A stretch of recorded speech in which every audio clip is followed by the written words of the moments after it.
হাঁটাহাঁটি করবে না, কারণ ও যে আসছে ওই জন্য ধন্যবাদ। ঠিক আছে মামনি, তোমাকে ধন্যবাদ। এইখানে বিজ্ঞান যখন লিখবে তখন এইভাবে দেওয়ার পরে দেখো এইভাবে এই যে বর্ণটা এইভাবে নেবে, এইভাবে নেওয়ার পর এইভাবে দিবে, আবার এইভাবে নেবে। আচ্ছা, নেওয়ার পরে এই যে দন্ত নটা তোমরা এইভাবে দিয়ে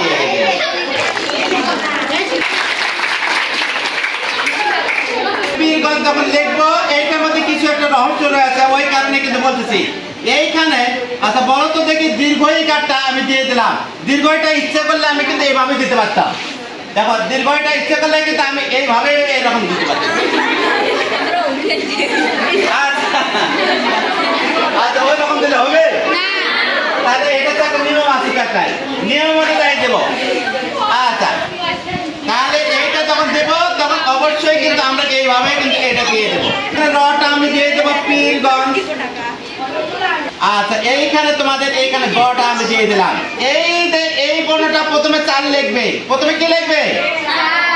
প্রথমে 4 লিখবে। আচ্ছা 4 আসলে না দিয়ে কিন্তু নিচের দিকে একটা 6 লিখবে।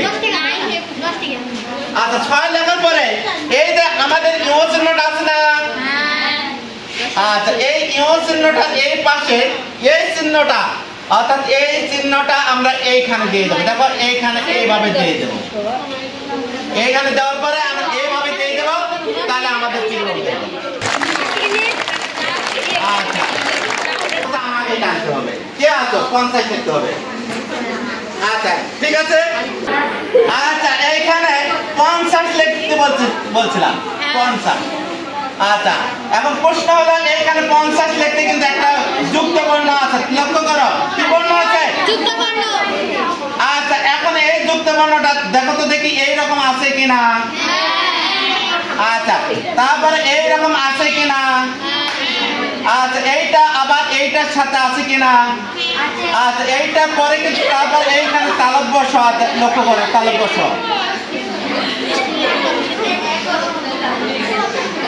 আচ্ছা আচ্ছা এই বর্ণনার মধ্যে কি কি বর্ণ আছে?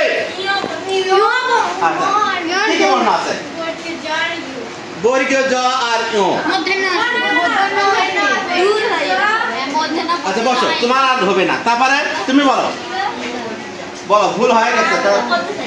আচ্ছা বলতে চাই না। আচ্ছা পীরগঞ্জ 50, এইটার মধ্যে থেকে এই বর্ণটার মধ্যে যে 2টা বর্ণ আছে। কয়টা বর্ণ আছে? 2টা। আচ্ছা এইটার মধ্যে আছে, প্রথমে আছে এই বর্ণটা আছে। প্রথমে কি বর্ণ আছে? এটার সাথে প্লাস দিয়ে আছে বর্গীয় জ আছে। কি আছে? তাহলে এই পীরগঞ্জের এই যুক্ত বর্ণটার মধ্যে একটা ইউ আছে আর একটা বর্গীয় জ আছে।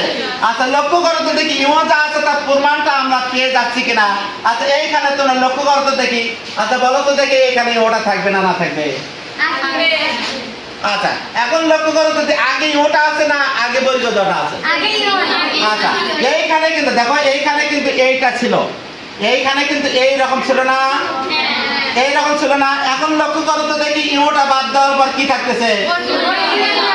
তাহলে এটা ইউই নিচে বর্গীয় জ আছে কি নাই?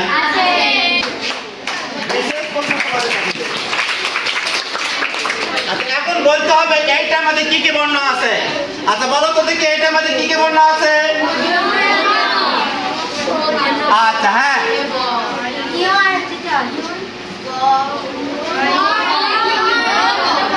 এইখানে প্রথমে আছে এই বর্ণটা আছে, এই ইউটা আছে। আচ্ছা কারণ এটার উপরে কি নাই? মাত্রা নাই। ওর মাত্রা আছে? আচ্ছা এইটার সাথে যোগ আছে। দেখো এইটার সাথে যোগ আছে কি বলো তো দেখি? চ আছে। তাহলে এইটার মধ্যে কি কি বর্ণ আছে? একটা হলো ইউ আর চ। আচ্ছা কিভাবে আছে আমি করে দেখে দেবো। আচ্ছা দেখে দিচ্ছি। আচ্ছা বলো তো দেখি ইউটা আছে, এটা তো বুঝতে পারছো নাকি? ইউটা আছে এটা বুঝতে পারছো? কিভাবে বুঝলে? আমার কাছ থেকে তোমরা কিন্তু বুঝে নিয়ে নেবে। আচ্ছা এখন লক্ষ্য করো তো দেখি, এইটা আচ্ছা এইটা কিন্তু চ লিখতে কি এইরকম হয় না? আচ্ছা এখন বলো তো দেখি, চ যদি হলে হয় তো ওইভাবে দিল না কেন? ঠিক না? আচ্ছা কিন্তু এই চটা করছে কি জানো? চটা কিন্তু ওইভাবে না দিয়ে এরা কিন্তু এইভাবে দিছে কি জানো? এই যে এইটা লিখবে যখন এটের সাথে যদি চ থাকে তাহলে ওটা কি আর ওটা বুঝে যাবে?